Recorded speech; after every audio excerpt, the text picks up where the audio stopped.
दोस्तों, आज मैं आपको शनिदेव और उनके गुरु के बीच की एक ऐसी अनोखी और रोचक कहानी सुनाने जा रही हूँ जो आपने शायद ही कभी सुनी होगी।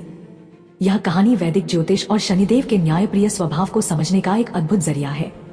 शनिदेव के बारे में बात करते ही अक्सर लोगों के मन में भय और जिज्ञासा का भाव पैदा हो जाता है। उनकी शक्ति और उनके न्यायप्रिय स्वभाव से जुड़ी कहानियां हमें यह सोचने पर मजबूर कर देती हैं कि वह कितने कठोर लेकिन निष्पक्ष हैं। आज मैं आपको ऐसी ही शनिदेव और उनके गुरु की एक रहस्यमयी और ज्ञानवर्धक कहानी सुनाने जा रही हूँ, जिसे सुनने के बाद आप न सिर्फ शनिदेव के महत्व को समझेंगे बल्कि उनके स्वभाव की गहराई को भी महसूस करेंगे। कहानी शुरू करने से पहले आपसे रिक्वेस्ट है कि चैनल को सब्सक्राइब करें और वीडियो पसंद आए तो लाइक कमेंट करना ना भूलें। तो कहानी शुरू होती है जब शनिदेव, जो अपने कर्मों और न्याय के लिए जाने जाते हैं, अपने गुरु के पास पहुँचे। शनिदेव ने गुरुजी से कहा, गुरुदेव, मैं आपके चंद्रमा के ऊपर से गुजरने वाला हूँ। इसका अर्थ था कि गुरुजी पर अब शनिदेव की साढ़े साती शुरू होने वाली थी। यह सुनकर गुरुजी तुरंत सतर्क हो गए। उन्होंने शनिदेव से विनम्रता से कहा, शनि, कृपया ऐसा मत करो, मैं तुम्हारे प्रकोप से बचना चाहता हूँ। शनिदेव ने विनम्रता से जवाब दिया, गुरुदेव, यह मेरा कर्तव्य है। अगर मैंने अपने कर्तव्य से विमुख होकर आपको छोड़ दिया तो यह अन्याय होगा और मेरी शक्ति और न्यायप्रियता पर सवाल खड़े होंगे। गुरुजी ने सोचा कि शनिदेव को मनाना इतना आसान नहीं होगा। उन्होंने पूछा, तुम कितने समय के लिए मुझ पर दृष्टि डालोगे? शनिदेव ने कहा, गुरुदेव, यह अवधि 7.5 साल की होगी। गुरुजी ने क्रोधित होकर कहा, मैं यह सहन नहीं कर सकता। शनिदेव ने फिर अपनी अवधि घटाकर 7 महीने कर दी, लेकिन गुरुजी फिर भी सहमत नहीं हुए।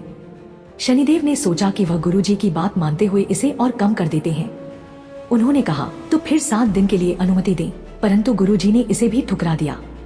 शनिदेव ने आखिरकार कहा, गुरुदेव, मैं केवल 7.5 पहर यानी 22.5 घंटे तक आपकी कुंडली में प्रभाव डालूंगा। लेकिन गुरुजी ने अपनी शर्त रखी और कहा, मैं तुम्हें केवल 1.25 पहर यानी 3.25 घंटे के लिए अनुमति दे सकता हूँ। शनिदेव इस पर सहमत हो गए।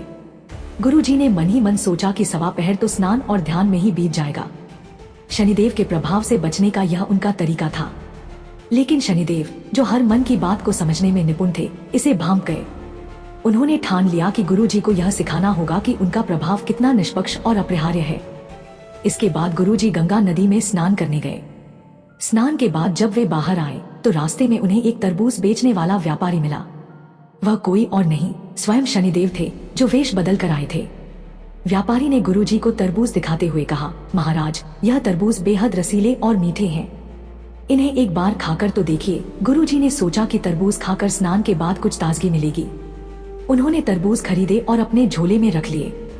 अब जिस शहर की ओर गुरुजी जा रहे थे, वहाँ कुछ समय पहले एक अजीब घटना घटी थी। राजा और प्रधानमंत्री के बेटे शिकार पर गए थे और लापता हो गए थे। पूरे राज्य में उनकी खोज चल रही थी। गुरुजी, जो शांतिपूर्वक अपने मार्ग पर चल रहे थे, कुछ सैनिकों ने रास्ते में रोक लिया। सैनिकों ने देखा कि उनके झोले से लाल रंग का द्रव्य टपक रहा था। उन्हें शक हुआ और उन्होंने झोला खोलने को कहा। जैसे ही झोला खोला गया, सैनिक हैरान रह गए। झोले में राजा और प्रधानमंत्री के बेटों के कटे हुए सिर थे। सैनिकों ने गुरुजी को गिरफ्तार कर लिया और राजा के पास ले गए। राजा ने बिना किसी देरी के उन्हें मृत्युदंड देने का आदेश दिया। गुरुजी यह सब समझ चुके थे। उन्होंने जान लिया कि यह शनिदेव के प्रभाव का ही परिणाम है। जल्लाद जब उन्हें मृत्युदंड देने के लिए तैयार हुए तो गुरुजी ने चांदी के सिक्कों का लालच देकर थोड़ी देर की मोहलत मांगी। जल्लाद इस प्रस्ताव से सहमत हो गए। थोड़ी ही देर बाद राजा के लापता बेटे और प्रधानमंत्री का बेटा सकुशल लौट आए। यह देखकर राजा चौंक गया। उसने तुरंत गुरुजी को निर्दोष मानते हुए उनका मृत्युदंड रद्द कर दिया और उन्हें सम्मानपूर्वक दरबार में बुलाया।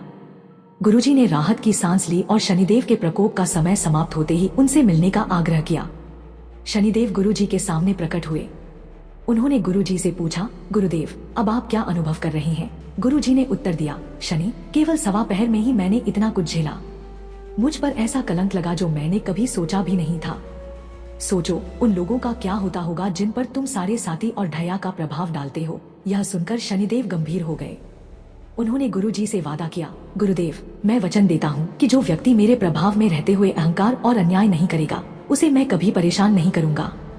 लेकिन जो अपने अहंकार और अधर्म में लिप्त होगा, उसे दंड देना मेरा धर्म रहेगा। दोस्तों, इस घटना ने शनिदेव की न्यायप्रियता और धर्म के प्रति उनकी निष्ठा को उजागर किया। यह कहानी हमें सिखाती है कि हमारे कर्म ही हमारे भविष्य का निर्माण करते हैं। शनिदेव हमें हमारे कर्मों का फल देते हैं और यदि हम सच्चाई और धर्म के मार्ग पर चलते हैं तो उनका प्रकोप भी हमारा कल्याण ही करता है। दोस्तों, कहानी पसंद आए तो लाइक कमेंट करें और चैनल को सब्सक्राइब। मिलते हैं अगले वीडियो में, तब तक के लिए आप सभी को नमस्कार।